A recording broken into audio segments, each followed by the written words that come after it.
Hey, what is up, guys? My name is Tyre, and you're watching Tdevelops, the channel that helps you to know more about tech. In this video, I'll be starting a new series called Let's Talk About. So, in this video, we'll be talking about the OnePlus Nord. That's a quick review slash on the specs and my thoughts and advice to you on what to do to get the smartphone, whether you should get it or not. So if you're interested in that, get comfortable. This video will be a very nice one. You will enjoy it and you won't regret it.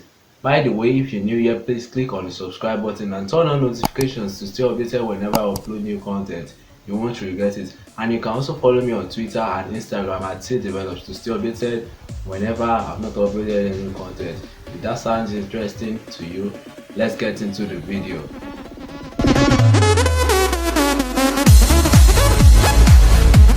Now the camera, which is a quad camera setup consisting of a 48 megapixel camera, which is the same as the OnePlus 8, a 8 megapixel ultra wide camera, a 2 megapixel macro camera, and a 5 megapixel depth sensor. Videos from the camera runs at 4K 30 frames per second maximum and 1080p at 30 to 240 frames per second.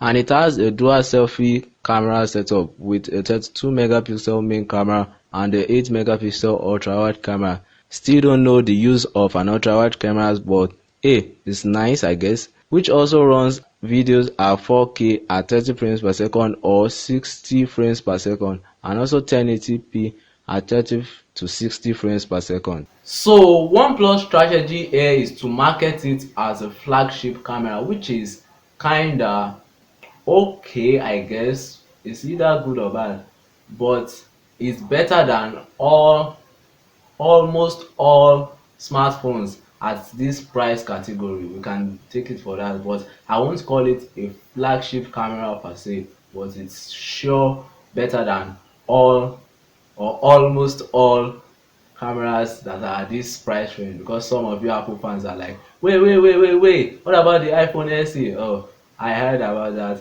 The camera is also good. So yeah, it's almost better than all cameras at this price range.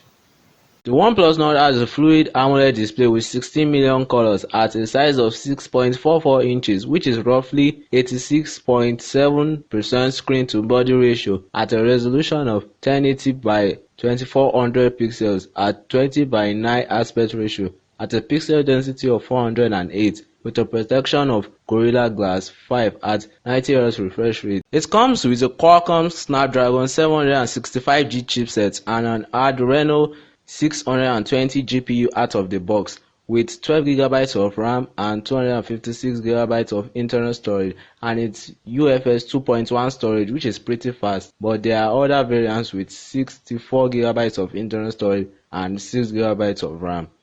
The chipset, being a Snapdragon 765G chipset, will allow you to get the best experience and immersive experience of gaming on this smartphone, coupled with the 6 to 12 GB of RAM, which will let you play virtually any game there is to offer, like PUBG, Fortnite, Call of Duty, Asphalt 9, name it, any game at all. It doesn't have an headphone jack, but hey, we shouldn't be surprised because it has been covered in Marquez's video, which will be linked in the description for you to watch. It comes in two colors, which are blue marble and grey onyx. It has an under-display optical fingerprint sensor, which is fast, but the position is probably too low for most hands to reach. Finally, the OnePlus Nord will be available in the following countries, and so if you're in that country and region, you can get it easily, and it will be sold for €379 for the 128 gig 8 gig variant, €469 for the 256 12 gig variant in the United Kingdom. It has a 4150 milliamp hour battery, which is a weird, very weird number or capacity.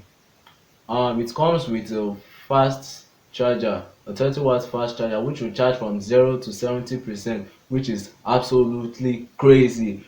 But you shouldn't use that every time. Maybe like you're going for a meeting and you need your smartphone to get to maybe a very good percentage for what you want to do ahead, because if you continue using it, your battery will get depleted. Like the battery life will start reducing and it won't reach its optimal 400 to 450 charge cycle. And this my final thoughts on the OnePlus Nord. It's a very good smartphone for its price.